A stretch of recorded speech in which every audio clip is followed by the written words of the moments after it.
Why do you spend half of your day, if not most?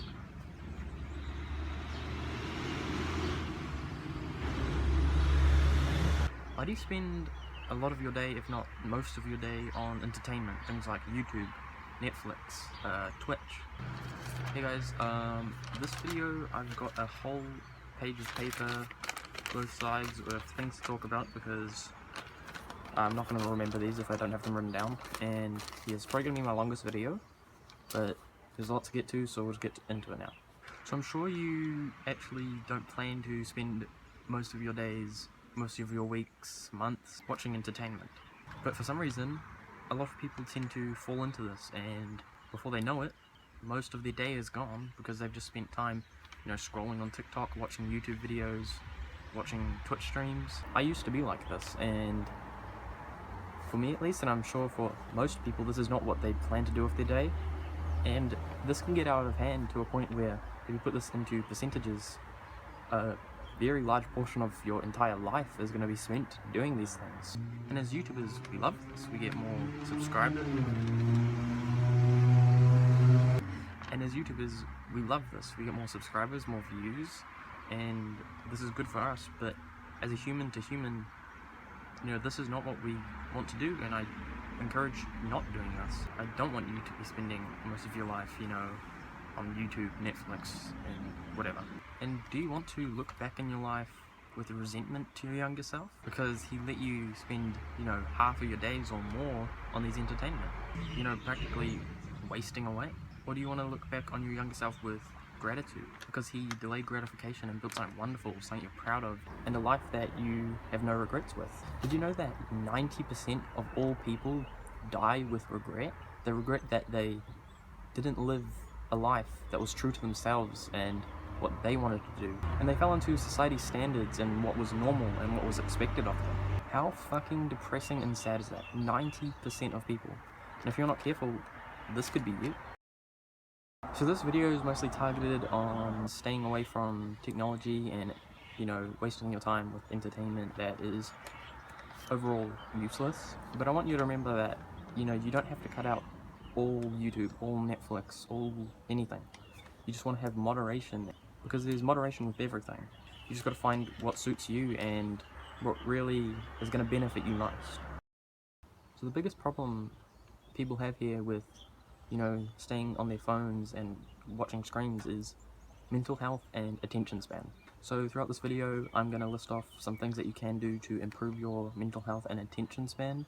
These are things that, through the generations, are getting worse and worse in people, and we want to try change this trajectory and make sure the new generation has amazing mental health and a really good attention span. So if you can learn to do this, and then we can teach other people, teach our kids, we can change this. So the first thing that I want to go over, which helps with mental health and attention span, is meditation. So in terms of mental health, meditation can really help with reducing stress. It can help with your anxiety. It can reduce negative emotions by bringing you into the present moment. It can increase your patience and tolerance. Bringing you into that present moment, it can really help. And then it kind of just gives you new ways to deal with stress and anxiety. And meditation can really help with attention span by building the discipline and resilience to stay in the meditative state, which is really hard to do, and it takes a lot of effort. And there are studies that show that meditation can even improve your memory. So this is basically one of the best ways you can improve your attention span, so I'd really recommend this. This can be a real challenge for people with attention span problems, which when I first started, this was really hard to meditate for, less than 5 minutes. But this is something that we progressively overload, and we start low, set the bar low, and work ourselves up to 5 minutes, 10 minutes, 15 minutes, 20 minutes, and this takes a long time, but just keep working at it and you will see the benefits of meditation. An app that I really recommend for this is Medito. It's completely free. Most meditation apps aren't. This one is really good.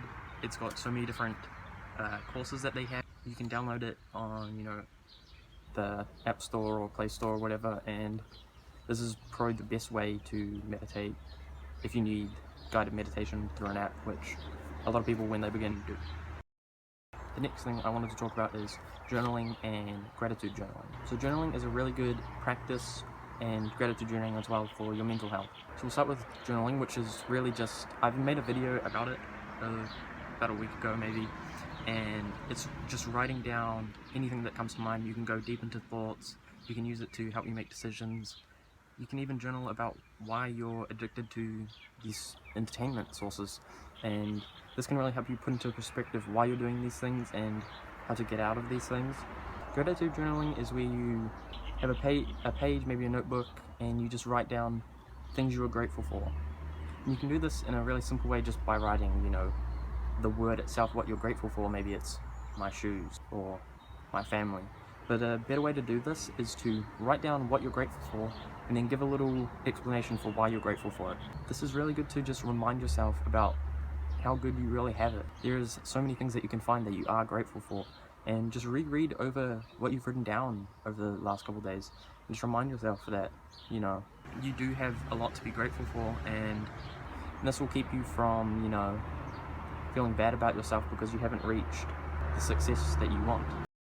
Next thing I want to talk about is diet, because we all know the effects that a good diet and a bad diet can have, and how much of a contrast they have on our life, because really what you put in your body is what you are. And if you're constantly feeding yourself with these junk foods and these fast foods, McDonald's, whatever it is, this is really bad for your your physical health. That really does put a detriment on your mental health. A video that shows this really well is a video I put in the description by Yes Theory, where one of them has a completely clean diet and one of them only eats fast food. And it can really show how much of a difference this can have in just a week. And so I'd really recommend improving your diet if you don't have a good one already. You want to make sure, this is for my next point, you really want to make sure you're having a good amount of protein, staying away from these saturated fats and these simple carbs and sugars. And people really know what a good diet is. People can cope and say that they don't know what to eat, but it's pretty self-explanatory what's going to be good for you. I'll put another video in the description by Hamza, and he talks about what he calls the perfect diet. It's a really good video that can help you just give a guideline. But another thing is, you really want your diet to be sustainable.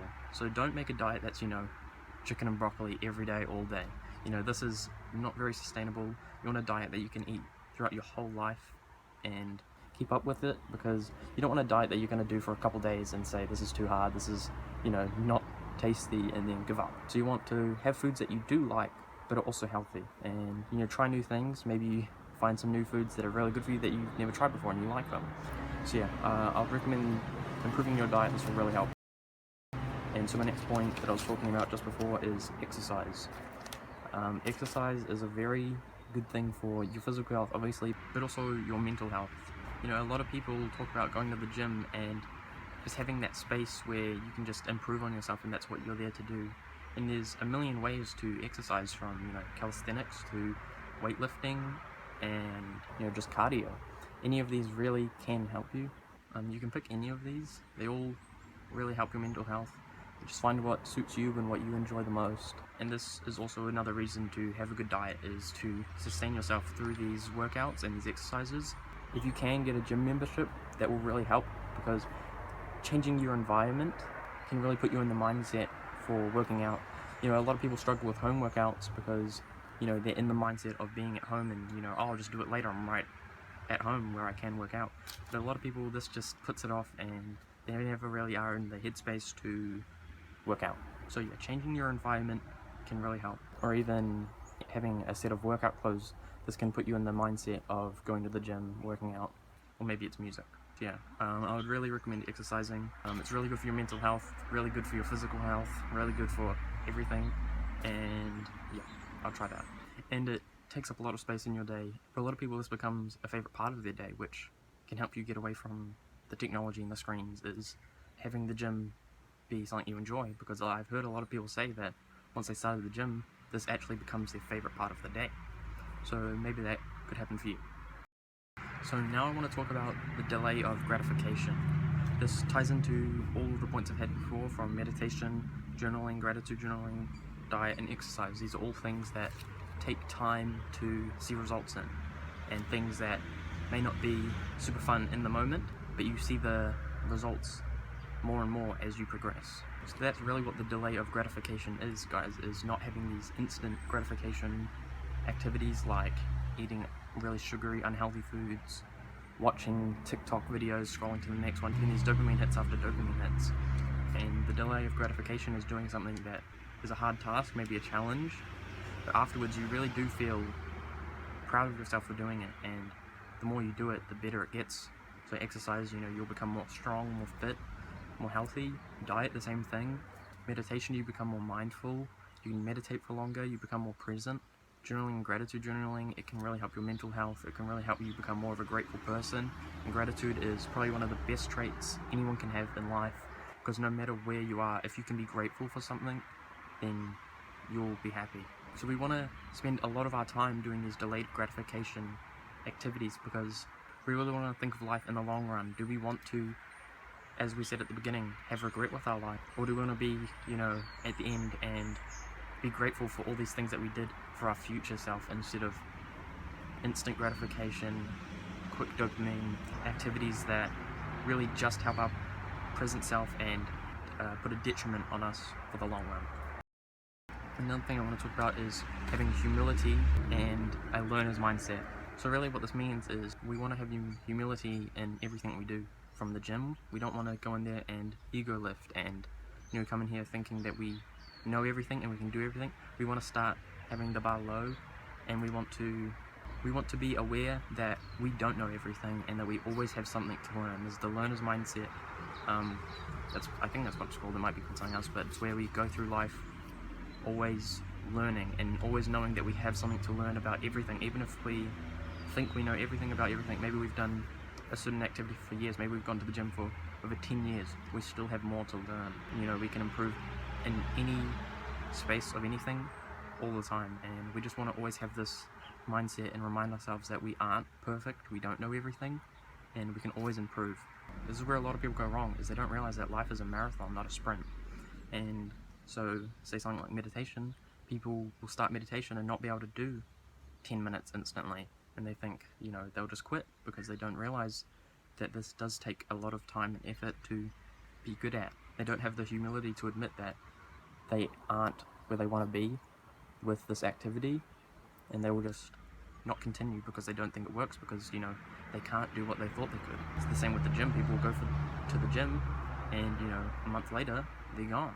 January they start, February they're out, because they have this mindset of it's always these New Year's resolutions that people have, they're going to get fit this year. They don't actually have the humility to start low and have the learner's mindset, knowing that this is a very long journey and they're not going to see results quick.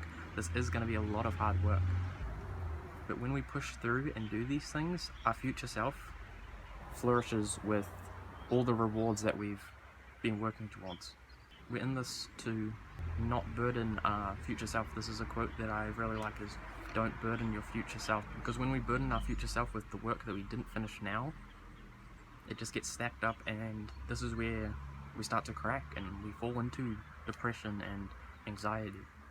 So now I want to focus a little bit more on attention span, because in newer generations, attention span has gone so bad where people can't even spend 5 minutes without picking up their phone and scrolling through anything, or even just, I'll give you a situation. Maybe you're at a restaurant with someone and they leave to go to the bathroom, and you could just sit there and just wait for them, but most people will just take out their phone and start scrolling through things, even if they're just opening their phone, swiping around, tapping on apps, closing them.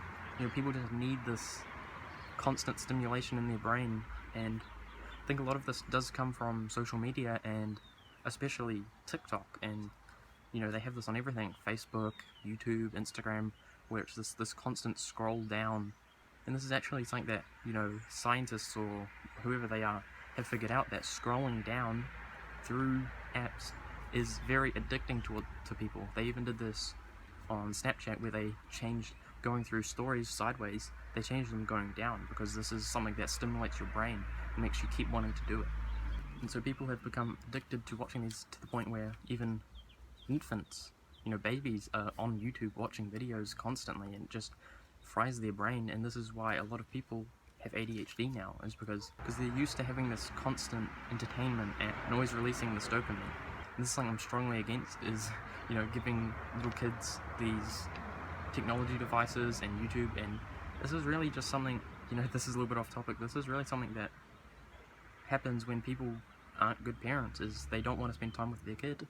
They don't want to raise their kid and teach them good values and how to be a proper adult. And instead they just give them the iPad, the laptop, the phone, and they just let their kid fry away. And this is something that we really don't want to teach our next generation, okay guys? And one last thing I want to add on this attention span is, sadly, this is a little bit into the video, so a lot of people with bad attention spans are probably gone. So if you guys are here, maybe you already have good attention spans, but if you don't and you're still somehow here, then I'll keep listening because I have a couple things to say still. But this is the sad truth, is that most people with poor attention spans aren't here anymore. And so a reason why people struggle with their attention span a lot, and, you know, with these staying on their phone or their computer all the time, is because they don't have a lot of things to fill out their day. So this is something that really helps with going to the gym, is, you know, it gives you something to do throughout the day that you enjoy doing, that you can do away from technology. But another thing is, you know, just spending time with family and friends. And the sad truth is a lot of people don't have good relationships with their family, but once we go through these mental health journeys and these self-improvement journeys, we really got to try to repair these relationships, because they are so important to us, the family bond. And you may think that, you know, your parents don't want to talk to you, or your brothers and sisters don't like you, but these things can be repaired. And, you know, some situations maybe it's best not to, but a lot of people give up too early in rekindling their relationships with their family. It's very sad, but I would definitely encourage you to hang out with your family and friends.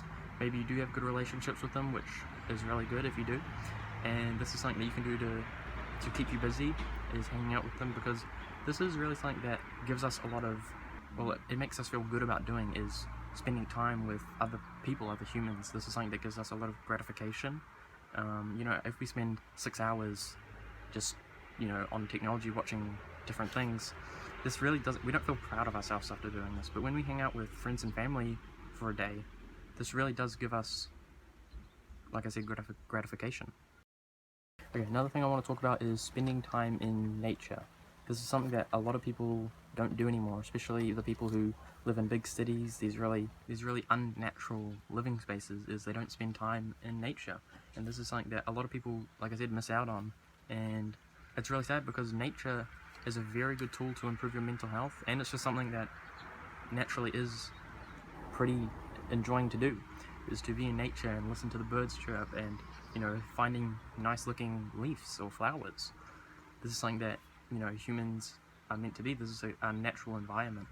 And if you find maybe good hikes or nature walks, forests that you can explore, I would really recommend doing this, you know, at least once a month, or if more, if you do enjoy it, or if you can, because this is something that, you know, you can spend a lot of time doing, so it keeps you away from the screens and the technology, but also it's something that's really fun to do. And if you have friends that enjoy doing this, or family, you can spend a whole day doing this with them, and it's something that I said, very, very gratifying, very fun to do, and it's very good for your mental health. You know, maybe it's just taking pictures of, like, this is something that Hamza talks about, is taking pictures of your favorite leaf that you find. Or maybe it's just, you know, like I said, listening to the birds chirp. You know, it's just a nice area to sit. You know, you can just hang out in nature. This is something that's very good for humans to do, good for any animal to do. It's, you know, it's our natural environment. And just being outside of the house is a good thing to do. Another thing that I want to talk about that can take up a lot of your time in a good way, that you should be doing, is following your passions and your dreams. This is something that, as I just mentioned at the beginning, where a lot of, you know, 90% of people regret not following what they wanted to do, and their dreams and their passions. And a lot of people just have these limiting beliefs that, you know, they're not going to be successful, and, you know, it's not going to be what they want it to be. But really, you can fail in anything. You can fail in following the system, going through university and getting, you know, a good paying job. You can fail at that just as much as you can fail at following your dreams and your passions. do you really want to take the risk to go through a system that you don't enjoy? And maybe you do, that is your plan. Maybe you really want to be a doctor and that's what you enjoy doing, then it's very good for you. You should follow doing that. That is your dream and your passion. But for a lot of people, going through the school system just isn't right for them, and you really shouldn't do it if this is not what you want. Because imagine living a life where you spend, all these years going through school and then more years going through college or university to get a degree that you don't care about, to join a job that you also don't care about, but you're getting decent money, so who cares, right? And your family's proud of you, but this is really not what you should be focusing on, because at the end of your life, on your deathbed, you're going to regret it. You should spend your life following your passions and your dreams. And this doesn't mean, being stupid about it and throwing away everything you have to chase some radical dream, but it means doing it calculated and doing it the right way. Because anything really is possible. If someone's done it before, it's possible. But people have these beliefs that, oh no, but the country I'm born in, I can't do it. Oh, but I grew up poor, I can't do it. Or anything that it is. Or anything. These limiting beliefs just creep into your head and tell you that you're not good enough and you can't do these things. They're wrong.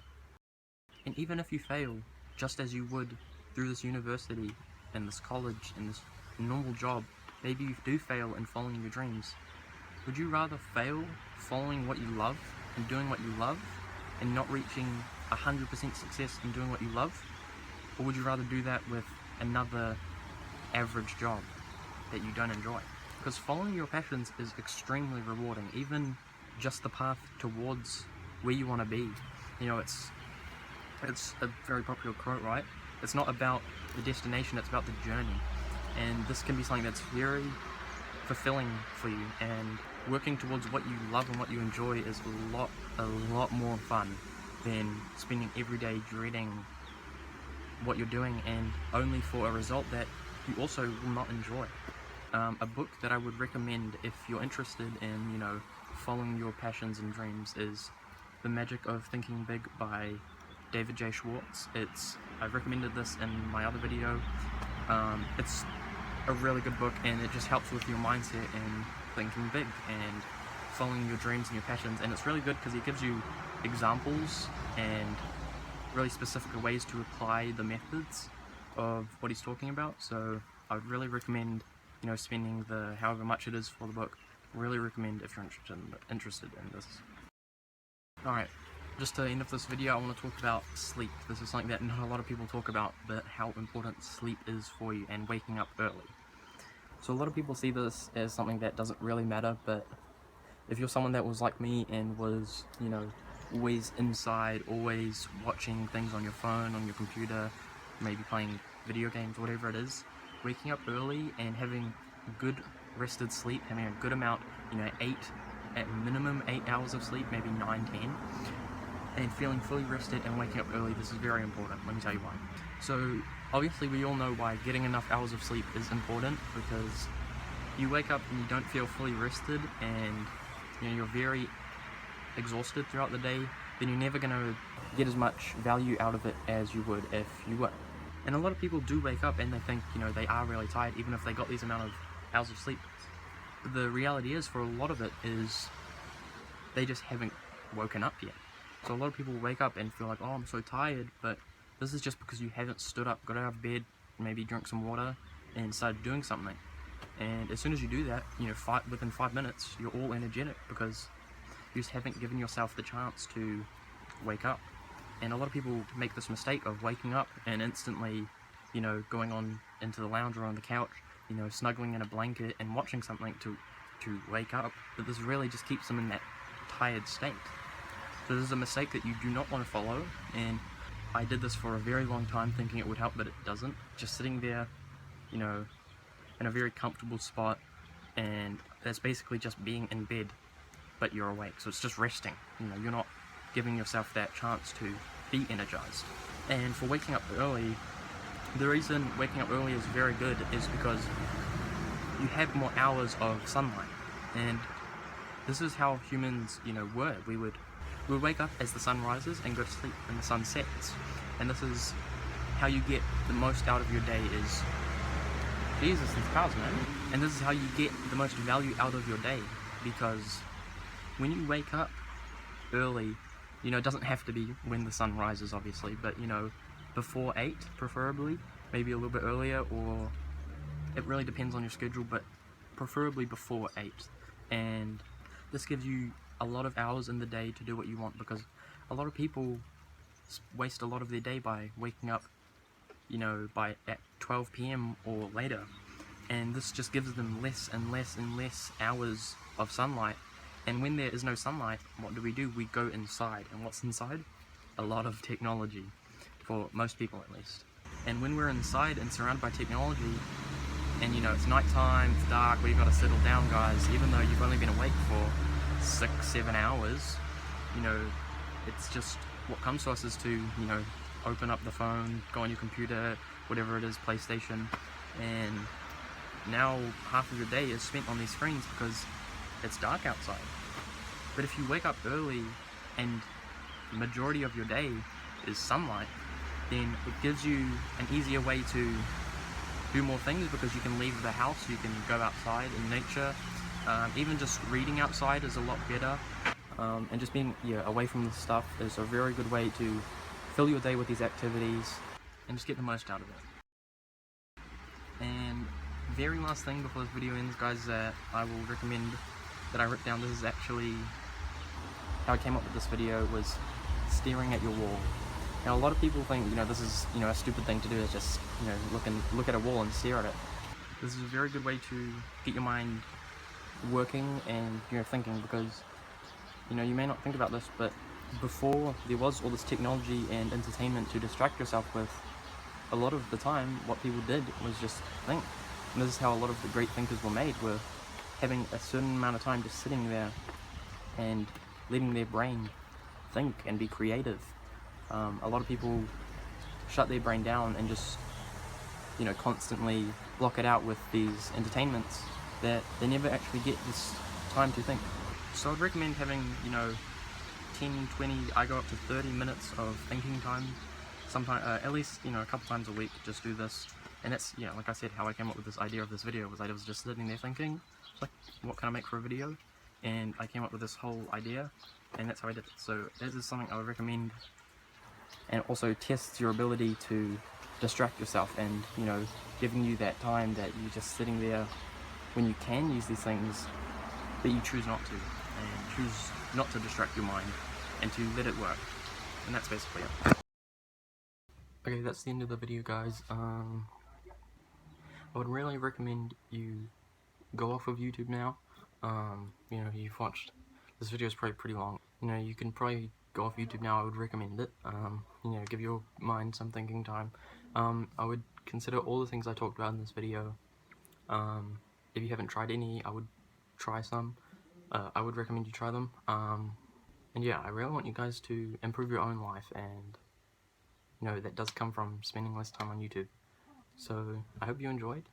If you're interested in any things that I have in the description, save them for later. Don't watch them now. Don't keep binging YouTube. And yeah, thank you for watching, guys. This is good. See ya.